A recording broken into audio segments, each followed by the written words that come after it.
गांडीवधारी अर्जुन, जिन्होंने अकेले ही कर्ण, पितामह भीष्म और द्रोण को विराट युद्ध में अकेले ही हरा दिया। और ये लोग जो है अर्जुन को देख के विराट युद्ध में ऐसे भाग गए जैसे कि शेर को देख के हिरण भाग जाते हैं। आप देखो, इस बात में अगर चुल्लू भर भी सच्चाई होता ना तो मैं इस बात में विश्वास कर लेता। जैसे कि अर्जुन कर्ण से ज्यादा ताकतवर है, इस बात में थोड़ी सी भी सच्चाई नहीं है, वैसे ही विराट युद्ध सच में हुआ था, इस बात में भी बिल्कुल भी सच्चाई नहीं है। क्योंकि विराट युद्ध द्वापर युग का एक ऐसा झूठ है जिसको लोग आज भी सच मान रहे हैं। और जहाँ पे भी कर्ण की तारीफ की जा रही होगी, ये झूठ हमेशा जोड़ा जाता है कि भाई विराट युद्ध में कर्ण सहित सारे कौरव हार गए थे। लेकिन इसके पीछे बहुत ही बड़ी डार्क रियलिटी है जो कि आपको कोई नहीं बताता है। तो इस वीडियो के माध्यम से आपको सारी सच्चाई बताने की कोशिश करूंगा और साथ ही में आपको रेफरेंस भी दिखाऊंगा ताकि आपको मेरे बात पे भरोसा भी हो सके। तो वीडियो को एंड तक देखना। जैसा कि भाई लोग एक कहावत है ना कि नकल के लिए भी अकल की जरूरत होती है, तो ऐसा ही कुछ विराट युद्ध के भी साथ हुआ है। इन लोगों ने विराट युद्ध को तो जोड़ा, लेकिन इसमें कुछ ऐसी गलतियां कर दी जिस वजह से इनका झूठ हम सभी को साफ साफ पकड़ में आ जाता है। और अगर हम लोग जो है विराट युद्ध को सच भी मान ले तो भाई ये पूरा महाभारत का दिशा ही बदल देगा। इसका सबसे पहला मैं आप सभी को एग्जाम्पल देता हूँ। जैसे कि विराट पर्व में ये बताया जाता है, गांडीव धनुष अर्जुन के पास 65 वर्षों से था। इसका मतलब कि अभिमन्यु कुरुक्षेत्र के युद्ध में 65 साल से भी ज्यादा के थे, क्योंकि खांडव दहन में अर्जुन को गांडीव मिला था और खांडव दहन से पहले ही अभिमन्यु का जन्म हो चुका था। तो अगर सही में विराट युद्ध सही है तो ये भी सभी को मानना पड़ेगा, जो कुरुक्षेत्र के युद्ध में अभिमन्यु मरे थे उनका उम्र 65 साल से भी ज्यादा था। लेकिन हम सभी को बहुत जगह ये बताया गया है कि अभिमन्यु का उम्र 16 साल ही है। इसका मतलब ये है कि ये विराट युद्ध पूरी तरीके से फेक है। विराट युद्ध फेक है, इसका अगला एग्जाम्पल हम सभी को ये मिलता है। विराट पर्व के अनुसार कर्ण और अर्जुन में युद्ध हुआ था, लेकिन भाई महाभारत के अनुसार कर्ण और अर्जुन का कभी भी युद्ध नहीं हुआ था। ये बात सही है, द्रौपदी स्वयंवर में एक बार कर्ण और अर्जुन का युद्ध हुआ था, लेकिन कर्ण को अर्जुन की वास्तविकता के बारे में नहीं पता था, इसलिए उसको लोग जो कंसिडर नहीं करते हैं। लेकिन महाभारत के द्रोण पर्व में वेद व्यास जी ये कहते हैं कि कुरुक्षेत्र युद्ध से पहले कर्ण अर्जुन का कोई भी युद्ध नहीं हुआ था। वेद व्यास जी युधिष्ठिर से ये कहते हैं कि भाग्य से ही अर्जुन कर्ण के सामने कई बार आकर भी जिंदा है, क्योंकि कर्ण ने अर्जुन के वध के लिए ही इंद्र की वास्तविक शक्ति को अपने पास संभाल के रखा हुआ है। अब वेद व्यास जी आगे क्या बोलते हैं ये सुनो। फिर अर्जुन अगर कर्ण को ज्यादा पीड़ित करने लगते, कर्ण अपना वास्तविक शक्ति अर्जुन पे चला देते। अब बताओ, जिन्होंने महाभारत को रचा है उनको भी विराट युद्ध के बारे में नहीं पता है। अगर उनको भी विराट युद्ध के बारे में पता होता तो यहाँ पे विराट युद्ध का मेंशन जरूर किया जाता कि विराट युद्ध में भी कर्ण और अर्जुन सामने आने के बाद भी कर्ण ने अर्जुन पे वास्तविक शक्ति नहीं चलाया। लेकिन यहाँ पे महाभारत के रचयिता को ही नहीं पता है कि विराट युद्ध जैसा कुछ हुआ भी है। इसका मतलब यही है कि भाई विराट पर्व को सबसे लास्ट में जोड़ा गया है। और महाभारत के द्रोण पर्व में धृतराष्ट्र भी ये बोलते हैं कि महात्मा कर्ण ने अर्जुन को पहले ही द्वैरथ युद्ध का आह्वान दे के उन पे वास्तविक शक्ति क्यों नहीं चलाई, इसको आप विस्तार पूर्वक मुझे बताएं। इसका मतलब ये है कि भाई धृतराष्ट्र को भी ये नहीं पता है कि विराट युद्ध जैसा कभी भी कुछ हुआ था। और विराट पर्व में ये बताया गया है कि भाई अर्जुन ने कर्ण का कई बार रथ तोड़ा है। अब बताओ, अर्जुन जिस व्यक्ति को इतना पीड़ित करेंगे और उस व्यक्ति के पास एक ऐसा अस्त्र है जिस अस्त्र से अर्जुन का एक ही बार में वो विनाश कर सकता है, तो इसका मतलब यही है ना भाई कि ये विराट युद्ध फेक है। नहीं तो अगर इतना कुछ हुआ होता तो भाई कर्ण जरूर से ही वास्तविक शक्ति अर्जुन पे चलाते। और अगला प्रमाण हम सभी को महाभारत के उद्योग पर्व में मिलता है, जहाँ पे दुर्योधन पांडवों से ये बोलता है कि तुमने आज तक कभी भी पितामह भीष्म को हराया है क्या? तुमने गुरु द्रोण को हराया है? इन दोनों को हराए बिना तुम किस वजह से राज ग्रहण करने की अभिलाषा करते हो? और विराट युद्ध पढ़ते समय ये आपको पता चलेगा कि भाई अर्जुन ने अकेले ही भीष्म और द्रोणाचार्य को रगड़ रगड़ के मार दिया। तो इसका मतलब ये है कि यहाँ पे दुर्योधन को भी नहीं पता है कि भाई अर्जुन ने कब द्रोणाचार्य को हरा दिया और कब पितामह भीष्म को हरा दिया। नहीं तो अगर यहाँ पे दुर्योधन गलत होता तो भाई इसकी इस बात का कोई ना कोई खंडन करता कि दुर्योधन तुम झूठ बोल रहे हो, पहले भी हम लोग अर्जुन के हाथों विराट युद्ध में हार चुके हैं। लेकिन विराट युद्ध में दुर्योधन भी था, लेकिन उसको खुद अपने पराजय के बारे में नहीं पता। बताओ, इससे बड़ा पाखंड क्या हो सकता है। और अगला रेफरेंस हम सभी को महाभारत के कर्ण पर्व में भी देखने के लिए मिलता है। कर्ण दुर्योधन से ये बोलता है, हमारे और अर्जुन के ऊपर बहुत सारे कामों का भार था, इसी कारण से उसका और मेरा युद्ध नहीं हुआ था। फिर उसके उसके बाद कर्ण दुर्योधन से ये बोलता है कि आज मैं एक प्रतिज्ञा लेता हूँ कि अर्जुन को मारे बिना मैं नहीं लौटूंगा। अब जैसा कि आप ही लोग देखो कि जो कर्ण हमेशा अपनी गलतियों को एक्सेप्ट करता है और पहले ही भविष्यवाणी कर देता है, उसको ही विराट युद्ध में अपनी ही हार का नहीं पता। अगर सही में विराट युद्ध हुआ होता तो भाई कर्ण को अपने पराजय के बारे में जरूर पता होता। तो आप ही लोग बताओ, विराट युद्ध मिलावट नहीं है तो क्या है?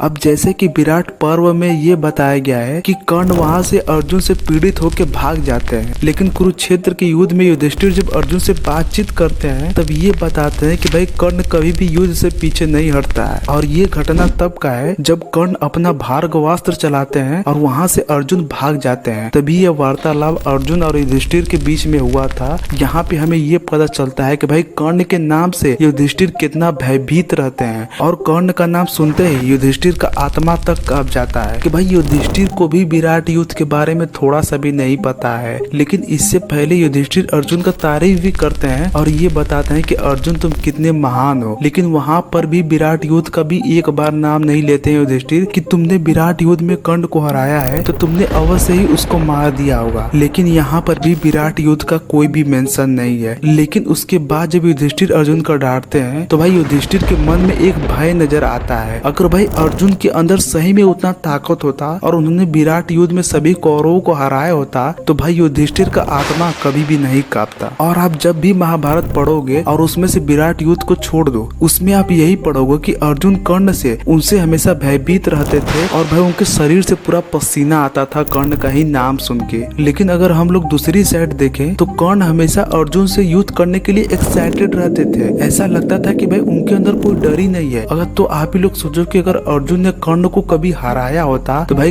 कर्ण के अंदर भी एक भय नजर आती। लेकिन यहाँ पे कर्ण को कोई फर्क ही नहीं पड़ रहा है और उसको ये लग रहा है कि उसके सामने कोई मामूली योद्धा हो। और ज्यादातर आप लोग एक चीज को और नोटिस करोगे कि जहाँ पे अर्जुन का बढ़ाई हो रहा है तहाँ पे विराट युद्ध का जरा से भी नाम मेंशन नहीं आ रहा है। नहीं तो आप ही लोग सोच के देखो, भाई कर्ण जैसा महान योद्धा, पितामह भीष्म, द्रोण, अश्वत्थामा, दुर्योधन और सारे कौरव योद्धा, उन सभी को अर्जुन ने अकेले ही हरा दिया है, लेकिन उसका कोई बढ़ाई नहीं कर रहा है। इसका साफ साफ मतलब है कि विराट युद्ध एक लेटर एडिट चैप्टर है जिसको बाद में जोड़ा गया है अर्जुन का तारीफ करने के लिए और उनको सबसे सर्वश्रेष्ठ बताने के लिए। नहीं तो मिलावट करने वालों को भी पता है कि अगर हम सभी को विराट युद्ध को सही साबित करना है तो हमको महाभारत के सारे चैप्टर्स को ही बदलना पड़ेगा और उसमें मिलावट करना पड़ेगा। लेकिन भाई ऐसा करना तो बच्चों का खेल तो है नहीं। और मुझे भी पहले विराट युद्ध पे जरा से भी भरोसा नहीं था। मुझे ये लगता था कि 3 परशुराम शिष्य एक किन्नर से लड़ने के लिए जाएंगे। ये तो सोचने में भी अच्छा नहीं लग रहा है कि वो लोग जो है एक किन्नर पे हमला करेंगे। और यहाँ तक कि हम सभी को ये भी पता है कि शिखंडी को देखते ही पितामह भीष्म अपना जो है शस्त्र त्याग देते हैं। भले ही वो शिखंडी हो, लेकिन अगर उनके सामने कोई औरत भी होती